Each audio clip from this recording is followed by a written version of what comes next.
ওম শান্তি। 13-3-2024 প্রাতঃমুরলি। ওম শান্তি। বাপ-দাদা মধুবন। বাবা বলেছে, মিঠে বাচ্চে, সারা দুনিয়ায় তোমাদের মতো পদ্মা পদম ভাগ্যশালী স্টুডেন্ট আর কেউ নেই। তোমাদের স্বয়ং জ্ঞানসাগর বাবা টিচার হয়ে পড়াচ্ছে। তাহলে আমরা কত ভাগ্যশালী আত্মা যাদেরকে স্বয়ং জ্ঞানের সাগর বাবা পড়াচ্ছে। প্রশ্ন, কোন শখ সদা যদি থাকে তাহলে মোহর যে রগ সেটা চলে যাবে। তো বাবা বলছে, কোন শখ সদা থাকলে আমাদের মোহ একদম চলে যাবে? উত্তর, সার্ভিস করার শখ যদি সবসময় থাকে তাহলে মোহর রাগে টুট যায়গি, মোহ চলে যাবে। সদা বুদ্ধিতে যেন ইয়াদ থাকে যে এই চোখ দিয়ে যা কিছু দেখছি এগুলো সব বিনাশী, একে দেখেও দেখো না।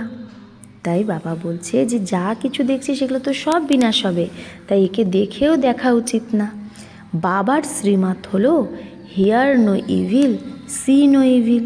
না কিছু খারাপ দেখো, না শোনো, না বলো। ওম শান্তি। শিব ভগবানুবাজ মিষ্টি মিষ্টি শালিগ্রাম বা রুহানি বাচ্চাদের প্রতি। এটা তো বাচ্চারা বোঝে যে আমরা সত্যযুগী আদি সনাতন পবিত্র দেবী দেবতা ধর্মের ছিলাম। তো এটা মনে রাখতে হবে। আদি সনাতন দেবী দেবতার ধর্মকে তো অনেকেই মানে, খুব মানে, কিন্তু দেবতা ধর্মের বদলে নিজেদের নাম হিন্দু রেখে দিয়েছে। তোমরা জানো আমরা আদি সনাতন কারা ছিলাম, আবার পুনর্জন্ম নিতে নিতে এই রকম হয়ে গেছি। এটা ভগবান বসে বোঝায়। ভগবান কোনো দেহধারী মনুষ্য নয়, তো কোনো দেহধারী মানুষকে ভগবান বলা যায় না। অন্য সবার তো নিজের দেহ আছে। শিব বাবাকে বলা হয় বিদেহী, তার নিজের দেহ নেই, আর সবার নিজের দেহ আছে। তো নিজেকেও এইরকম বিদেহী ভাবা কত মিষ্টি লাগে। আমরা কি ছিলাম, এখন কি হচ্ছি, এই ড্রামা কি করে বানানো আছে এটাও তোমরা এখন জানো। এই দেবী দেবতা ধর্মই পবিত্র গৃহস্থ আশ্রম ছিল, এখন আশ্রম নেই। তোমরা জানো এখন আমরা আদি সনাতন দেবী দেবতা ধর্মের স্থাপনা করছি। তো এখন যে গৃহস্থ আছে সেটা তো অপবিত্র হয়ে গেছে। আগে তো গৃহস্থ ধর্মই পবিত্র ছিল, আশ্রমের মতো, এখন আর সেটা নেই। তো আমরা আদি সনাতন দেবী দেবতা ধর্মের কি করছি, স্থাপনা করছি। হিন্দু নাম তো এখন রেখে দিয়েছে, আদি সনাতন হিন্দু ধর্ম তো নেই, আদি সনাতন দেবী দেবতা ধর্ম। বাবা অনেকবার বলেছে আদি সনাতন ধর্মের মানুষদের বোঝাও, বলো এতে লিখো আদি সনাতন দেবী দেবতা পবিত্র ধর্মের তোমরা নাকি হিন্দু ধর্মের। তো তাহলেই তারা 84 জন্মের কথা জানতে পারবে। এই নলেজ তো খুব সহজ, শুধু লাখ বছর বলে দেওয়ার জন্য মানুষ কনফিউজড হয়ে যায়। মানুষ জানেই না যে সত্য ত্রেতা দাপর কলি এগুলো মিলে 5000 বছর, মানুষ লাখ লাখ বছর বলে দিয়েছে, তো কনফিউজড হয়ে গেছে। এটাও ড্রামাতেই সেট আছে যে এই ভুলটা হবে। শতপ্রধান থেকে তমপ্রধান হওয়ার মানে যে ব্যাপারটা সেটাও ড্রামায়েরই পার্ট। তাহলে এটা ড্রামাতেই আছে যে আমরা শতপ্রধান থেকে তমপ্রধান হব। দেবতা ধর্মের আত্মারাই 84 জন্ম নিতে নিতে কত ছিছি হয়ে গেছে। প্রথমে ভারত কত উঁচু ছিল, ভারতেরই মহিমা করতে হবে। এখন আবার তমপ্রধান থেকে শতপ্রধান, পুরানো দুনিয়া থেকে নতুন দুনিয়া অবশ্যই হবে। আগে গিয়ে তোমাদের কথাগুলোকে সবাই বুঝবে।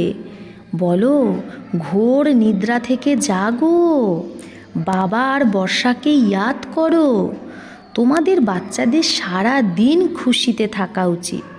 সারা দুনিয়ায়, সারা ভারতে তোমাদের মতো পদ্মা পদম ভাগ্যশালী স্টুডেন্ট কেউ নেই। তোমরা বোঝো যে আমরাই ছিলাম, আবার আমরাই সেটা হব। ছাঁট করকে ফির বহি নিকলেঙ্গে, সব দিক থেকে ছাঁটাই করে সেই তোমরাই বেরোবে। এতে তোমরা কনফিউজড হয়েও না। প্রদর্শনীতে অল্পও যদি শুনে যায় তো তারাও প্রজা হয়ে যায়, কারণ অবিনাশী জ্ঞান ধনের তো বিনাশ হয় না। দিন প্রতিদিন তোমাদের সংস্থা আরও জোর বাড়তে থাকবে।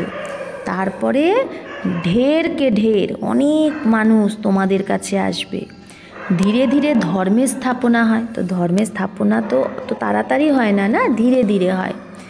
যখন কোনো বড় ব্যক্তি বাইরে থেকে আসে তো তার মুখ দেখার জন্য কত ঢের মানুষ আসে, হ্যাঁ, কত মানুষ যায় না তাকে দেখতে। তো এখানে তো সেই রকম কোনো কথাই নেই। তোমরা জানো এই দুনিয়ায় যত জিনিস আছে সব বিনাশী, তা সেগুলোকে দেখার কোনো দরকারই নেই। সি নো ইভিল, বলছে কোনো ইভিল খারাপ এগুলো জিনিস দেখোই না। এই কিচড়া তো ভসম হোনে वाला है। যা জিনিস দেখছে এগুলো সব কিচড়া, এগুলো তো ভসম হোনে वाला है, ভস্ম হয়ে যাবে। যা কিছু দেখছো মানুষ আদি, বাবা বলছে শুধু জিনিসপত্র না, বস্তু না, ব্যক্তিও যে দেখছো মানুষ আদি, তোমরা জানো এগুলো তো সব কলিযুগী। তোমরা হলে সঙ্গমযুগী ব্রাহ্মণ। সঙ্গম যুগকে কেউ জানে না, এতটা শুধু ইয়াদ করো। বাবা বলছে শুধু এইটা ইয়াদ করো যে সঙ্গম যুগ এখন আমাকে ঘরে যেতে হবে, পবিত্র অবশ্যই হতে হবে। এখন বাবা বলে এই কাম বিকার আদি মধ্য অন্ত দুঃখ দেয়, এর উপর জিত পাও। বিষের জন্য দেখো কত বিরক্ত করে। বাবা বলে কাম মহাশত্রু, একে জিততে হবে। এখন এই সময় কত ঢের মানুষ আছে দুনিয়ায়, তোমরা এক একজনকে কত বোঝাবে, কীভাবে এক একজনকে বোঝাবে? একজনকে বোঝাও তো অন্যজন বলে এটা তো জাদু, তারপরে পড়াটাই ছেড়ে দেয়। তাই বাবা বলে আদি সনাতন ধর্মের মানুষদের বোঝাও। আদি সনাতন হলোই দেবতা ধর্ম। তোমরা বোঝাও এই লক্ষ্মী নারায়ণরা এই পথ কি করে পেয়েছে, মানুষ থেকে দেবতা কি করে হয়েছে। নিশ্চয়ই অন্তিম জন্মেই হবে, 84 জন্ম পুরো করে আবার এই লক্ষ্মীনারায়ণ হবে। যার সার্ভিসের শখ থাকে সে তো এই সার্ভিসেই লেগে থাকে, আর সব দিক থেকে মোহ আদি তার চলে যায়। আমরা এই চোখ দিয়ে যা কিছু দেখি সেগুলোকে ভুলতে হবে, যেন কি দেখিই না। সি নো ইভিল, দেখিই না। মানুষ তো বানরের চিত্র, বাবা বলছে ইভিল দেখোই না।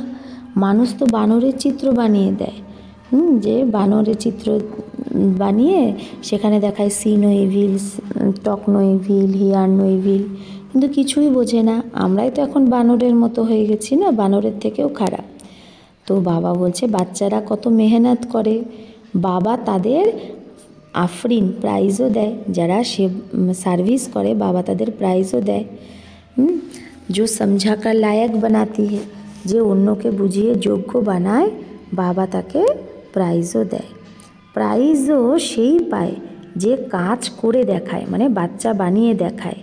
তোমরা জানো বাবা আমাদের কত প্রাইজ দেবে। প্রথম নাম্বার হলো সূর্যবংশী রাজধানীর প্রাইজ, সেকেন্ড নাম্বার হলো চন্দ্রবংশীর প্রাইজ, নাম্বার বার তো হয়। ভক্তি মার্গের শাস্ত্র কত বসে বানায়। এখন বাবা বোঝাই শাস্ত্র পড়লে যজ্ঞ তপ আদি করলে আমাকে কেউ পায় না। দিন প্রতিদিন কত পাপ আত্মায় আরও হতে থাকে, পুণ্য আত্মা কেউ হতে পারে না, বাবাই এসে পুণ্য আত্মা বানায়। তো এক হলো হদের দান পুণ্য, আর একটা হলো বেহদের। ভক্তিমার্গে ইনডাইরেক্ট ঈশ্বরের জন্য দান পুণ্য করে, ইনডাইরেক্ট করে, কিন্তু ঈশ্বর কাকে বলে সেটাই জানে না। এখন তোমরা জানো, তোমরা বলো শিব বাবা আমাদের কি থেকে কি বানাচ্ছে। ভগবান তো একজনই, তাকে আবার সর্বব্যাপী বলে দিয়েছে। তো তাদের বোঝানো উচিত যে এগুলো তোমরা কি করেছো। তোমাদের কাছে আসেও অল্প শুনে যেই বাইরে যায় খালাস, এখানকার যে জ্ঞান শুনলো সেটা এখানেই থেকে গেল, সব ভুলে যায়। তোমাদের বলেও জ্ঞানটা খুব ভালো, আমরা আবার আসব, কিন্তু ওই যে মোহ যেতেই চায় না। মোহজিৎ রাজার কথাও কত ভালো। মোহজিৎ রাজা ফার্স্ট ক্লাস এই লক্ষ্মীনারায়ণে হয়, কিন্তু মানুষ বোঝেই না। তো ওয়ান্ডার না, রাবণ রাজ্যের সিঁড়ি নামতে নামতে একদম নিচে নেমে গেছে। বাচ্চাদের খেলা না হয় না, বাচ্চাদের খেলা, উপরে গিয়ে আবার নিচে নামে। তোমাদেরও বাচ্চাদের একটা খেলা হয়, উপরে যায় আবার নিচে পড়ে যায়। তো তোমাদেরও খেলা খুব সহজ। বাবা বলে ভালোভাবে ধারণ করো, কোনো ছিছি কাজ করো না। বাবা বলে আমি বীজ রূপ সৎ চিত আনন্দ স্বরূপ, জ্ঞানের সাগর। এখন জ্ঞানের সাগর উপরে বসে থাকবে কি? নিশ্চয়ই কখনো এসে জ্ঞান দেবে? জ্ঞান কি জিনিস এটাও কেউ জানে না। এখন বাবা বলে আমি তোমাদের পড়াতে এসেছি, তো রেগুলার পড়া উচিত, একদিনও পড়া মিস করা উচিত না। কোনো না কোনো পয়েন্ট অবশ্যই ভালো পাবে। মূলই যদি না পড়ো তো নিশ্চয়ই পয়েন্টও মিস হয়ে যাবে। পয়েন্ট না, এটাও তোমাদের বোঝাতে হবে যে তোমরা ভারতবাসী আদি সনাতন দেবী দেবতা ধর্মের ছিলে। এখন কত ঢের ধর্ম, আবার হিস্ট্রি মাস্ট রিপিট, আবার হিস্ট্রি রিপিট হবে। এটা ওপরে ওঠার আর নিচে নামার সিঁড়ি। যেরকম জিনকে হুকুম দিয়েছিল সিঁড়িতে ওঠো আর নামো, তোমরা সব জিন না, 84 সিঁড়ি চড়ো আবার নিচে নামো। কত ঢের মানুষ, প্রত্যেককে কত কত পার্ট বাজাতে হয়। বাচ্চাদের তো বড় ওয়ান্ডার লাগা উচিত। তোমরা এখন বেহদের নাটকের পুরো ব্যাপারটাই জেনে গেছো। সারা সৃষ্টির আদি মধ্য অন্তকেও তোমরাই জানো, কোনো মানুষ জানতে পারে না। সত্যযুগে কারো মুখ দ্বারা কখনো কোনো কুবচন বেরোয় না। এখানে তো একে অপরকে গালি দিতে থাকে। এটা হলো বিষয় বৈতরণী নদী, রৌরব নরক, ঘোর নরক। সব মানুষ ঘোর নরকে পড়ে আছে। এখানে তো হলোই যথা রাজা রানী তথা প্রজা। তোমাদের বিজয় অন্তে হবেই, যখন বুঝবে আদি সনাতন দেবী দেবতা ধর্মের স্থাপনা কে করেছে। এটাই প্রথম নম্বরের মুখ্য কথা, যেটা কেউ জানে না। বাবা বলে আমি তো হলামই গরিব নিবাজ। এটা লাস্টে বুঝবে, যখন টু লেট হয়ে যায়। এখন তোমরা তৃতীয় নেত্র পেয়েছো। সুইট ঘর আর সুইট রাজাইও তোমাদের বুদ্ধিতে ইয়াদ আছে। বাবা বলে এখন শান্তিধাম আর সুখধামে যেতে হবে। তোমরা যা পার্ট বাজিয়েছো এখন বুদ্ধিতে তো সেগুলো আসে না, আর সবাই মরে পড়ে আছে, শুধু তোমরা ব্রাহ্মণরা ছাড়া। ব্রাহ্মণই এখন দাঁড়িয়ে যাবে, ব্রাহ্মণরাই সেই দেবতা হবে। এখন এক ধর্মের স্থাপনা হচ্ছে, অন্য ধর্ম কিভাবে স্থাপন হয় এটাও বুদ্ধিতে আছে। বোঝানোর জন্য তো এক বাবাই আছে, সমঝানেওয়ালা। এইরকম বাবাকে ঘুরিয়ে ঘুরিয়ে ইয়াদ করতে হবে। ধান্দা আদি ভালে করো, শুধু পবিত্র হও। আদি সনাতন দেবী দেবতা ধর্ম পবিত্র ছিল, এখন আবার পবিত্র হতে হবে। চলতে ফুটতে এক আমি বাবাকে ইয়াদ করো তো তুমি শতপ্রধান হয়ে যাবে। তাকাত তখনই আসবে শক্তি যখন শতপ্রধান হবে। ইয়াদের যাত্রা ছাড়া তোমরা উঁচু থেকে উঁচু পথ কখনোই পেতে পারবে না। তো উঁচু পথ পাওয়ারও আধার কি? ইয়াদ। যখন শতপ্রধান পর্যন্ত পৌঁছাবে তবেই পাপ কাটবে। এটা হলো যোগ অগ্নি, এগুলো গীতার অক্ষর। যোগ যোগ বলে মাথা মারে, বিদেশ থেকেও ফাঁসিয়ে নিয়ে আসে যোগ শেখানোর জন্য। এখন যখন তোমাদের কথা আব জব তোমারি বাত কোই সমঝে, তো বিদেশ থেকেও ফাঁসিয়ে কী করে নিয়ে আসে যোগ শেখানোর জন্য। এখন যখন তোমাদের কথা কেউ বুঝবে তবেই তো পরমাত্মা সুপ্রিম সোল তো একজনই, সেই এসে সবাইকে সুপ্রিম বানায়। একদিন খবরের কাগজেও এইরকম কথা দেবে। এগুলো তো বরাবর হবেই। রাজযোগ এক পরমপিতা পরমাত্মা ছাড়া আর কেউ শেখাতে পারে না। এই রকম কথা বড় বড় অক্ষরে লেখা উচিত। अच्छा, मीठे मीठे सिखिलधे बच्चों प्रति मात पिता बाप दादा का याद प्यार और गुड मॉर्निंग। रूहानी बाप के रूहानी बच्चों को नमस्ते। हम रूहानी बच्चों की रूहानी मात पिता बाप दादा को याद प्यार गुड मॉर्निंग और नमस्ते नमस्ते नमस्ते। शुक्रिया बाबा, आपको लाख लाख शुक्रिया। धारणार जन्य मुख्य सार। 1. সূর্যবংশী রাজধানীর প্রাইজ নেওয়ার জন্য বাপদাদার আফরিন নিতে হবে, বাপদাদা থেকে প্রাইজ নিতে হবে, সার্ভিস করে দেখাতে হবে। মোহ একদম তোড় দেনি হে, মোহ একদম দূর করে দিতে হবে। 2, জ্ঞান সাগর বিদেহী বাপ স্বয়ং পড়াতে আসে, তাই রোজ পড়তে হবে, একদিনও পড়া মিস করলে চলবে না। বাবার সমান বিদেহী হওয়ার পুরুষার্থ করতে হবে। বরদান, নিজের প্র্যাকটিক্যাল জীবনের প্রমাণ দ্বারা সাইলেন্সের শক্তির আওয়াজ যে ছড়ায় সেই বিশেষ সেবাধারী ভব। তো নিজের প্র্যাকটিক্যাল জীবনের প্রমাণ দ্বারা সাইলেন্সের শক্তির আওয়াজ যে চারদিকে ছড়ায় সেই বিশেষ সেবাধারী ভব। প্রত্যেককে সাইলেন্সের শক্তির অনুভব করানো, এটা হলো বিশেষ সেবা। যেরকম সায়েন্সের পাওয়ার নামি গ্রামী, সেই রকম সাইলেন্স পাওয়ারও নামি গ্রামী যেন হয়ে যায়। সবার মুখ থেকে আওয়াজ বেরোয় যে সাইলেন্স পাওয়ার সায়েন্সের থেকেও উঁচু। সেই দিনও আসবে সাইলেন্সের পাওয়ারের প্রত্যক্ষতা মানেই বাবার প্রত্যক্ষতা। সাইলেন্স পাওয়ারের প্র্যাকটিক্যাল প্রুফ হলো তোমাদের সবার জীবন। আমাদের সবার জীবনটাই তো সাইলেন্স পাওয়ারের প্র্যাকটিক্যাল প্রমাণ। প্রত্যেকে চলতে ফিরতে প্রত্যেককে যেন শান্তির মডেল দেখা যায়। তো আমাদের চলতে ফিরতে যেন আমাদের দ্বারা কী অনুভব হয়, আমরা শান্তির মডেল। তবেই তো সায়েন্সের নজর সাইলেন্সের ওপর পড়বে। এই রকম সেবা করো, তবেই বলবে বিশেষ সেবাধারী। স্লোগান, সেবা আর স্থিতির ব্যালেন্স রাখো তো সবার ব্লেসিং পেতে থাকবে। তো সেবা আর স্থিতির ব্যালেন্স রাখলে কি হবে, সবার ব্লেসিং পেতে থাকবো। মাতেশ্বরীজির অনমোল মহাবাক্য। গীত, নয়নহীনকে রাহা দিখাও প্রভু। এখন এই যে মানুষ গীত গায়ে নয়নহীনকে রাস্তা বলো, তার মানে রাস্তা দেখায় এক পরমপিতা পরমাত্মায়, তবেই তো পরমাত্মাকে ডাকে। আর যে সময় বলে প্রভু রাহ বাতাও, রাস্তা বলো, তো নিশ্চয়ই মানুষকে রাস্তা দেখানোর জন্য স্বয়ং পরমাত্মাকে নিরাকার রূপ থেকে সাকার রূপে অবশ্যই আসতে হয়, তবেই তো স্থূলতে রাস্তা বলবে। যদি না আসে তাহলে কি করে রাস্তা বলবে? এখন মানুষ যারা কনফিউজড হয়ে গেছে তাদেরই রাস্তা চাই। তাই পরমাত্মাকে বলে নয়নহীনকেও রাহা বাতাও প্রভু। একেই আবার মাঝিও বলে পরমাত্মাকে, যে ওই পার অথবা এই 5 তত্ত্বের যে বানানো সৃষ্টি তার থেকে পার করে ওই পার, অর্থাৎ 5 তত্ত্ব থেকে পার, যেটা 6টা তত্ত্ব অখণ্ড জ্যোতি মহতত্ত্ব, সেখানে নিয়ে যায়। তো পরমাত্মাও যখন ওই পার থেকে এই পারে আসবে তবেই তো নিয়ে যাবে।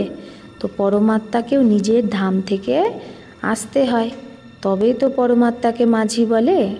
সেই আমাদের আত্মারূপী নৌকাকে পার নিয়ে যায়। এখন যে পরমাত্মার সাথে যোগ রাখে তাকেই তো সাথে নিয়ে যাবে, বাকি जो बच जाएंगे बेधर्मराज की सजाए खाकर बाद में मुक्त होते हैं। বাকি যারা পরমাত্মার সাথে যোগ রাখবে না তারা ধর্মরাজের সাজা খেয়ে পরে মুক্ত হবে। যখন সব মানুষ অতি দুঃখী হয় তো পরমাত্মাকে ইয়াদ করে। পরমাত্মাই কাটার দুনিয়া থেকে নিয়ে চলো ফুলের ছায়ায়। এর দ্বারা সিদ্ধ হয় নিশ্চয়ই সেখানে কোনো এরকম দুনিয়া আছে যেখানে ফুল মানে সুখ। এখন এটা তো সব মানুষ জানে যে এখনকার যে সংসার সেটা কাটায় ভরা, যেই কারণে মানুষ দুঃখ আর অশান্তি পাচ্ছে, আর ইয়াদও ফুলের দুনিয়াকে করছে। তো নিশ্চয়ই সেটাও কোনো দুনিয়া হবে যে দুনিয়ার সংস্কার আত্মার মধ্যে ভরা আছে।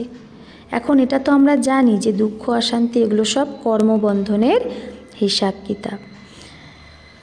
রাজা থেকে প্রজা সব মানুষ এই হিসাবে পুরো একদম ফেঁসে আছে। তাই পরমাত্মা তো নিজে বলে এখনকার সংসার কলিযুগ। তো সেই সারা কর্মবন্ধনের বানানো এটা। আর আগেকার সংসার ছিল সত্যযুগ, যাকে ফুলের দুনিয়া বলে। এখন সেই দুনিয়া হলো কর্মবন্ধন থেকে মুক্ত, জীবন মুক্ত দেবী দেবতার রাজ্য, যেটা এখন নেই। এখন এই যে আমরা জীবন মুক্ত বলি, তো তার মানে এটা না যে আমরা কোনো দেহ থেকে মুক্ত ছিলাম। তাদের কোনো দেহের ভান ছিল না, কিন্তু তারা দেহে থেকেও দুঃখ পেত না, মানে সেখানে কোনো কর্মবন্ধনের মামলাই নেই। তারা জীবন নিত, জীবন ছাড়তো, মানে শরীরও নিত, শরীরও ছাড়তো, কিন্তু তাও আদি মধ্য অন্ত সুখই পেত। তো জীবন মুক্তির মানে জীবনের থেকেও কর্মাতীত, শরীর থেকেও কর্মাতীত। এখন এই সারা দুনিয়া পাঁচ বিকারে পুরো ফেঁসে আছে, মানে পাঁচ বিকারের পুরো দুর্গন্ধ। কিন্তু মানুষের মধ্যে এত শক্তি নেই যে পাঁচ ভূতকে জিততে পারে। তবেই তো পরমাত্মা নিজে এসে আমাদের পাঁচ ভূত থেকে ছাড়ায় আর ভবিষ্যৎ প্রারব্ধ দেবী দেবতা পদ প্রাপ্ত করায়। আচ্ছা, ওম শান্তি।